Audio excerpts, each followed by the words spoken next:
नमस्कार दोस्तों, स्वागत है आप सभी का हिंदी स्टडी में। दोस्तों हम पढ़ रहे हैं रीतिकाल के वस्तुनिष्ठ क्वेश्चन। मैं इसके 3 पार्ट डाल चुकी हूँ, ये चौथा पार्ट है हमारा।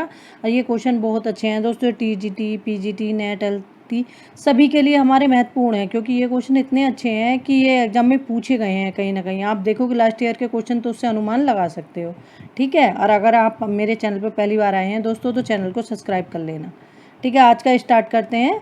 आज का पहला क्वेश्चन है हमारा, इसमें से असत्य कथन कौन सा है उसे छाटिए।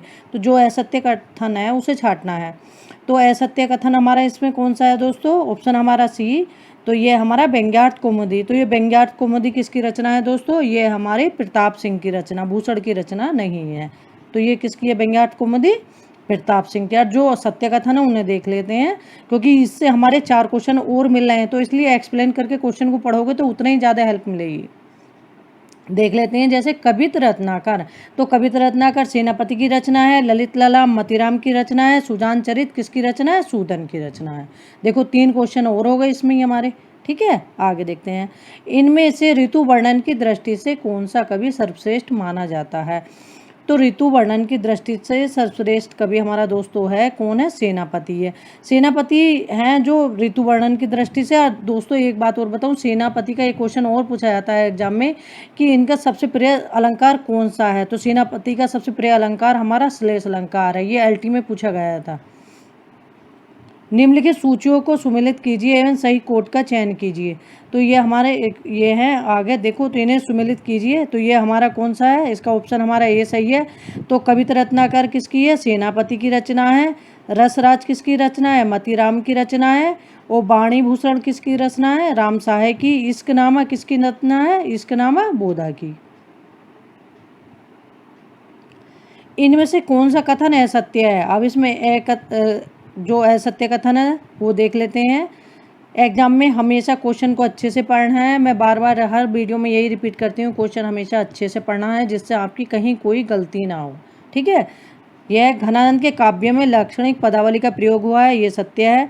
ठाकुर के काव्य में मुहावरों एवं लोकोक्तियों का सुंदर प्रयोग है, ये भी सही है। आलम जन्म से ब्राह्मण थे, बाद में मुसलमान बन गए, ये भी सही है।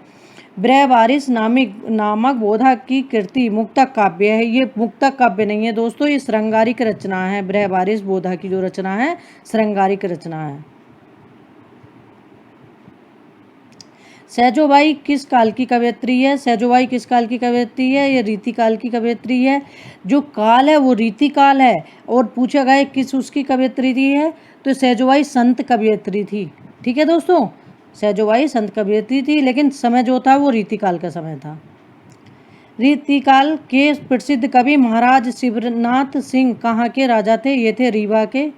सॉरी दोस्तों, विश्वनाथ सिंह कहाँ के राजा थे? रीवा के। रीतिकाल में रामकाव्य परंपरा में रामाश्मेघ नामक प्रबंध काव्य की रचना करने वाले कवि कौन है? तो ये हैं मधुसूदन। वीणा ठणी जी किस रीतिकालीन कवि की उपपत्नी थी? ये हैं नागरीदास की। ब्रजविलास के रचयिता कवि कौन है? तो ब्रजविलास जो है ब्रजबासीदास की रचना है। अनन्य निश्चयात्मक ग्रंथ के रचयिता कवि कौन है? तो यह है भगवत रसिक। अन्योक्ति कल्पद्रुम के रचयिता कौन है? तो यह है दीनदयाल गिरी। आगे देखते हैं। कौन सा कवि महाराज शिवाजी का पुत्र था? तो महाराज शिवाजी के पुत्र कौन थे? नृपशंभु। आगे देखते हैं। सैयद गुलाम नबी इनमें से किसका नाम है? तो रसलीन का। ये एग्जाम में पूछा गया है, ये केबीएस में पूछा था। सैयद गुलाम नबी इनमें से किसका नाम है? तो रसलीन का नाम है। अनूप शहर का रहने वाला कवि इनमें से कौन है? तो वो सेनापति हैं। ये इनका जन्म स्थान पूछा जाता है दोस्तों एग्जाम में लेखकों का। इनमें से कौन सा रीतिकालीन कवि अपने प्राकृतिक चित्रण के लिए सुविख्यात रहा है? तो वो है सेनापति। तो ये हमारे कौन से हैं? सेनापति। आगे देखते हैं। अलंकार पंचाशिका के रचयिता इनमें से कौन है? मतीराम। अलंकार पंचाशिका जो रचना है दोस्तों वो मतीराम की है। इनमें से कौन सा कवि शिवाजी के हाथों शायस्ता खां की दुर्गति के लिए जिम्मेदार रहा? वो है जसवंत सिंह। भाषा भूषण में कितने दोहे हैं? 212 है। मतीराम कृत ललित ललाम पर किस संस्कृत ग्रंथ का प्रभाव है? वह है कुवलयानंद का। रसराज के रचयिता इनमें से कौन है? मतीराम है। पद्माभरण की रचना कब की गई है? 1810 में। पद्माभरण की रचना कब की गई है? 1810 में। रीतिकाल को अलंकृत काल नाम किसने दिया है? मिस्र बंधुओं ने। ठीक है, किसने कहा है? मिस्र बंधुओं ने अलंकृत काल। और श्रृंगार काल किसने कहा? विश्वनाथ ने। यह एग्जाम में पूछा जाता है दोस्तों। रीतिकाल का नाम, ये मैंने इसकी वीडियो डाल चुकी हूँ, उसको देख लेना, इनके नाम किस लेखक ने क्या क्या दिया है। जो मैंने इसकी थ्योरी डाली है उसमें भी सब बताया है, उसको भी देखना एक बार ज़रूर, क्योंकि उसको पढ़ने से तुम्हें समझ में आ जाएगा क्या क्या। एक्सप्लेन भी थोड़ा मैंने करके बताया उसमें। और आचार्य रामचंद्र शुक्ल ने इसे रीतिकाल कहा है। भले बुरे सब एक समझोलो बोलत नाही, यह पंक्ति किस कवि की है? ये ब्रंद की है। अन्यो उक्ति कल्पद्रुम नामक ग्रंथ के रचयिता कौन है? दीनदयाल गिरी। बिहारी रत्नाकर किस कवि की रचना है? जगन्नाथ दस रत्नाकर की। हिंदी के किस कवि को संस्कृत के नागेश भट्ट से जोड़ा जाता है? तो हिंदी के किस कवि को संस्कृत के नागेश भट्ट से जोड़ा जाता है? वो है सेनापति। आगे देखते हैं। महाभारत में दोहा चौपाई शैली में अनुवाद किस कवि ने किया है? तो दोहा चौपाई शैली में अनुवाद किसने किया है? सबल सिंह ने।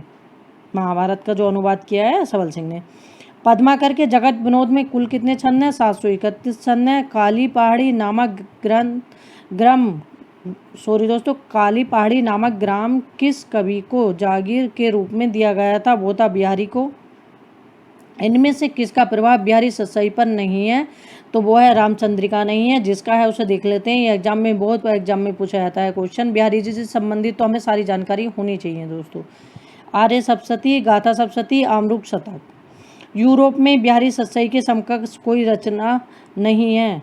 तो यह कथन किसका है? ये ग्रेयर्सन का है। इनमें से कौन अलंकार ग्रंथ लिखने वाला आचार्य नहीं है? तो ये अलंकार ग्रंथ लिखने वाला आचार्य नहीं है, बिहारी जी। दोस्तों बिहारी जी के बारे में पूछा गया था एलटी में एक क्वेश्चन कि ऐसा कौन सा लेखक है जिस केवल एक ही रचना लिख के प्रसिद्ध हुए हैं? तो ये थे बिहारी जी। ये एलटी में पूछा गया था क्वेश्चन। व्यंग्यार्थ कौमुदी के रचनाकार हैं प्रताप शाही। चंडी चरित के रचयिता कौन है? गुरु गोविंद सिंह। भाषा पर जैसा अचूक अधिकार इनका था वैसा और किसी कवि का नहीं। घनानंद के विषय में यह उक्ति किस आलोचक की है? रामचंद्र शुक्ल की। एग्जाम में पूछा जा चुका है।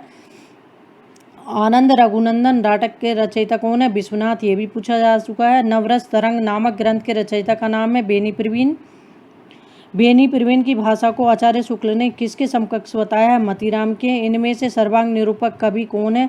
तो वो भिखारी दास है। ये एग्जाम में पूछा जा चुका है। बिहारी सतसई की अमर चंद्रिका टीका किसने लिखी है? सुरती मिश्र ने। मेरे कर मेहंदी लगी है नंदलाल प्यारे, लट उर्जी है नकबेसर संभारी दे, यह पंक्ति किस कवि की है? यह कालिदास त्रिवेदी। कालिदास ये रीतिकाल वाले हैं, संस्कृत वाले नहीं दोस्तों। आगे देखते हैं। रस रहस्य के रचयिता इनमें से कौन है? तो रस रहस्य के रचयिता है कुलपति मिश्र। तमक ले लाल मुख शिवा को, निरखी भयो स्याहा मुख नोहरंग सिपाहा मुख प्यारे, यह पंक्ति किस कवि की है? भूषण की है, शिवाजी। और छत्रसाल की वीरता के वर्णनों को कोई कवियों की झूठी खुशामत नहीं कह सकता, यह कथन आचार्य शुक्ल ने किस कवि के लिए कहा है? ये भूषण के लिए कहा है। आचार्य रामचंद्र शुक्ल ने भूषण का जन्म काल क्या माना है? तो वो माना है 1613 ईस्वी। आखिन ते गिरे आंसू के बूंद, सुहाग गयो उड़ी हंस की नाई, यह पंक्ति इनमें से किस कवि की है? ये मतीराम की है। नैन पचासा ग्रंथ के रचयिता कौन है? मंडन। नेक्स्ट देखते हैं। इनके दोहे क्या हैं? उसके छोटे छोटे छींटे हैं। सॉरी दोस्तों, इनके दोहे क्या हैं? रस के छोटे छोटे छींटे हैं। यह कथन बिहारी के संबंध में किस आलोचक का है? तो ये रामचंद्र शुक्ल जी का है। लाल चंद्रिका नामक बिहारी सतसई की टीका के रचयिता कौन है? लल्लू लाल हैं। बसुआ गोविंदपुर नामक गांव में कौन पैदा हुए थे? बिहारी जी। इन्हें ज़्यादातर बच्चे क्या जानते हैं कि ये ग्वालियर के थे, लेकिन रामचंद्र शुक्ल जी का हिंदी साहित्य का इतिहास है, उसे पढ़ोगे ना तो उसमें इनके बारे में सारी जानकारी मिलेगी। तो इनका जन्म जो है ग्वालियर के पास बसुआ गोविंदपुर गांव में हुआ था। ठीक है, आगे देखते हैं। इनमें से कौन सा कवि सबसे पहले था? तो सबसे पहले कवि हमारे केशव दास हैं। ये भक्ति काल में भी थे, समय के हिसाब से भक्ति काल के कवि हैं।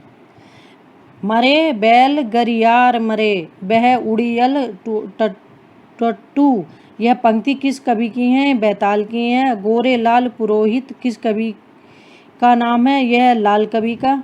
ये उपनाम पूछे जाते हैं दोस्तों एग्जाम में। छात्र प्रकाश में किस छंद का प्रयोग लाल कवि ने किया है? तो वह है दोहा चौपाई। राधा सुधा शतक नामक ग्रंथ के रचयिता कौन है?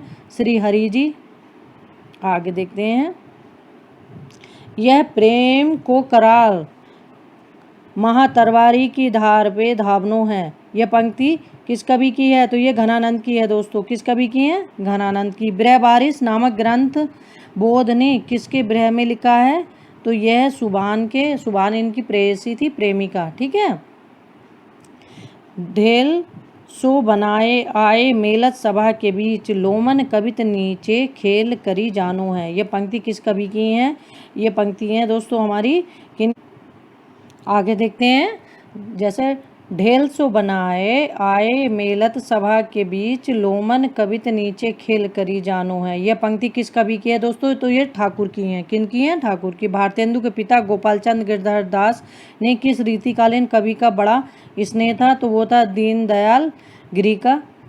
द्विजदेव का वास्तविक नाम क्या था? एग्जाम में पूछा जा चुका है। तो ये इनका वास्तविक नाम था महाराजा मानसिंह। श्रृंगार लतिका किस कवि की रचना है? द्विजदेव की रचना है। इन कवियों को आरोही कालक्रम अनुसार व्यवस्थित कीजिए। तो ये है हमारे बिहारी, मतीराम, भूषण और देव। ये नेट में पूछे जाते हैं। इन ग्रंथों को आरोही क्रम से व्यवस्थित कीजिए। रामचंद्रिका, बिहारी ससई, शिवराज भूषण, भाव विलास ये रचनाएं हैं कालक्रम अनुसार। नीचे देख लेते हैं। निम्नलिखित काव्य ग्रंथों को उनके रचयिताओं से सुमिलित करते हुए सही विकल्प का चयन कीजिए। तो ये हमारे पद्माभरण किन की रचना है? पद्माकर की। शिवराज भूषण भूषण की। कविप्रिया केशव की। भवानी विलास किसकी रचना? देव की। ये सारी रचनाएं दोस्तों एग्जाम में पूछी जा चुकी हैं। यार ये क्वेश्चन जो थे बहुत अच्छे थे जो एग्जाम में पूछे जाते हैं, और इसकी थ्योरी भी मैं डाल चुकी हूँ। ये हमारे जो रीतिकाल के थे क्वेश्चन ये कंप्लीट हो चुके हैं। अब इसका एक महत्वपूर्ण जो वीडियो बना के डालूंगी, महत्वपूर्ण पंक्ति जो हैं इनकी जो एग्जाम में पूछी आती हैं, वो बार बार आती हैं, रिपीट होती रहती है ना, उसकी एक वीडियो और बना के आपके लिए डालूंगी। ठीक है। और एक बात हमेशा ध्यान रखना कि दोस्तों कि रुक जाना नहीं कहीं हार के, कांटों पे चल के मिलेंगे साए बाहर के। ठीक है दोस्तों, ये बात हमेशा ध्यान रखना कि कभी मत रुकना, चलते रहना, पढ़ते रहो, मेहनत करते रहो। थैंक यू दोस्तों।